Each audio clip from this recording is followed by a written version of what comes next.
ओम नमः शिवाय। प्रणाम। इष्ट दर्शन के बारे में आज आपको जानकारी बता रहे हैं। इष्ट दर्शन करना चाहते हैं तो आप कैसे करें। आपके इष्ट चाहे कोई से भी हैं, आप उसको किस प्रकार से करें। मैं यहाँ पर आपको शिव मंत्र के द्वारा इष्ट दर्शन साधना का कुछ उपयोग बता रहा हूँ, जो आप अपने जीवन में करें और अपने जीवन के जो भी इष्ट हैं उससे दर्शन करें और अपने जीवन को सफल बनाएं। आपसे एक छोटा सा निवेदन है, आप इस चैनल को सब्सक्राइब ज़रूर करें, वीडियो को लाइक और शेयर ज़रूर करें ताकि और लोगों को फ़ायदा मिलेगा इससे। आप शायद भी ये काम में करें या ना करें, लेकिन दूसरे लोगों तक इस धर्म की भावना को पहुंचाने के लिए तो आप काम कर सकते हैं, दूसरों लोगों तक जा सकता है। तो आप इसको शेयर कीजिएगा, अपने व्हाट्सएप पर है, फेसबुक पर है, जहाँ भी चाहे वहाँ शेयर ज़रूर कीजिएगा।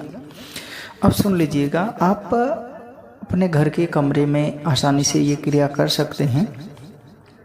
जहाँ पे भी आप ये साधना करते हैं वो कमरा बंद बिल्कुल होना चाहिए और एकांत होता है, या एकांत कहीं खेत में या कहीं भी अलग जगह पर एकांत होता है तो बिल्कुल भी आसान है और अच्छा रहेगा। उसके लिए शोरगुल में नहीं होना चाहिए, लेकिन बहुत से लोगों को घर पे ही मिलता है तो घर का कमरा भी सही है। आप आराम से उस कमरे में ये साधना कर सकते हैं।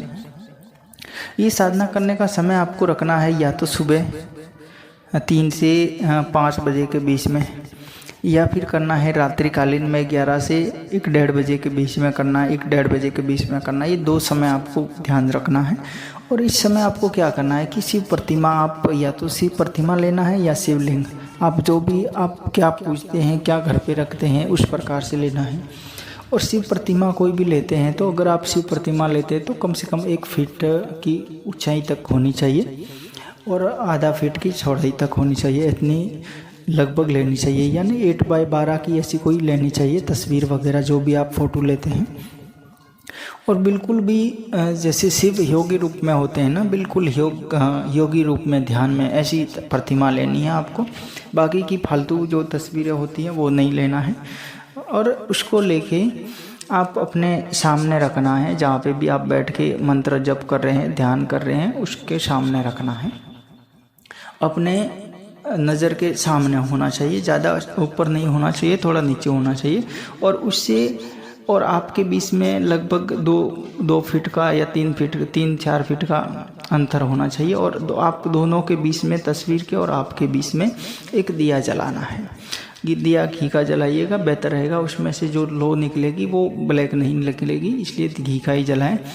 और उस दिए को ऐसे जलाना है कि तस्वीर की जो 20-20 का बिंदु होता है ना, आप जैसे जो भी फ़ोटो होता है ना उसके 20-20 का सेंटर एरिया होता है ना, वहाँ तक उसकी लो दिखनी चाहिए। वहाँ पर उसकी लो आपको सामने बैठे तो आपको दिखनी चाहिए और वहाँ पर आपकी नज़र होनी चाहिए। बस वहाँ नज़र गिराए आपको ये साधना करनी है, जैसे ओम नमः शिवाय। तो बस आप बिल्कुल ध्यान में बिना हिले डुले वो प्रैक्टिकल प्रयोग ये करते रहें। जितना होता है रोज़ाना आप बिना किसी माला के ऐसे ध्यान में बिल्कुल रीढ़ की हड्डी को सीधी करते हुए आपको बिल्कुल एक मेडिटेशन कैसे करते हैं वैसे बैठना है। आपकी आंखें खुली रखनी है और उस पर नज़र टिकाए रखना है और बस अपने मन ही मन जप करते रहना है। ये प्रयोग आप रोज़ाना कीजिएगा।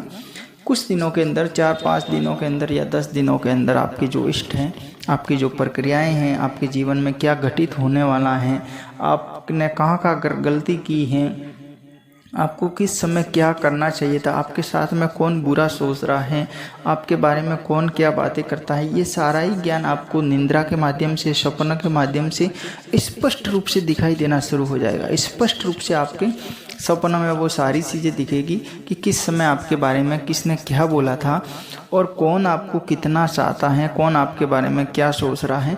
ये भी सपनों में स्पष्ट रूप से आपको वो कहता हुआ नजर आएगा कि उस समय उसने ये कहा था, यहाँ पर आपके खिलाफ ये बातें हो रही थी, आपने कहाँ पर गलती की है वो भी आपको वो पॉइंट वापस दिखेगा कि उस समय आपने क्या कहा था, वो आपको वापस दिखेगा। यहाँ पर ये कहना चाहिए था, ये नहीं होना चाहिए था। ऐसे सारे ही भाव है ना वो सपना के माध्यम से दिखाई देते हैं और पूर्ण रूप से आपकी जो गलती है उस पर भी आपको एक बिल्कुल शोध की तरफ फिर आपको खुद सोचने की आपकी होगी तमन्ना कि हम ऐसा जीवन बदलें।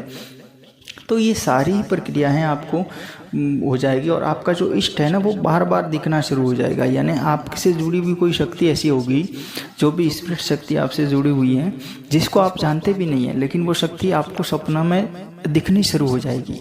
चाहे वो कोई भी माता की शक्ति है या कोई भी दूसरी कोई शक्ति है, कोई साधु संत है, कोई अघोरी है, जो कोई भी है ना, वो आपको दिखनी शुरू हो जाएगी सपना के माध्यम से। समझ लेना कि आपको 2-3 बार अगर होगी वो शक्ति बार बार दिखती है, तो समझ लेना कि वो शक्ति आपसे जुड़ी हुई है। अगर शिव ही आपसे जुड़े हुए तो शिव के भी आपको दर्शन होने शुरू हो जाएंगे। तो ये एक प्रक्रिया है, काफ़ी आसान सी प्रक्रिया है, और इस प्रक्रिया से आपकी जो भी समस्या है उसके बारे में आप सोच भी सकेंगे। आपको पछतावा भी होगा कि आपने गलती क्या की है, आपने कोई गलती की है तो उसके बारे में आप सुधार भी सकेंगे। आपको इष्ट शक्ति का पता भी चल जाएगा, आपके जीवन में कठिनाई है तो वो भी समाप्त हो जाएगी, और आपका मन है वो भी परिवर्तन हो जाएगा। तो आज के वीडियो में इतना ही। आप वीडियो को लाइक शेयर कीजिएगा ज़्यादा से ज़्यादा लोगों तक, और चैनल को सब्सक्राइब जरूर कीजिएगा, और कमेंट में हर हर महादेव जरूर लिखिएगा। जय महादेव।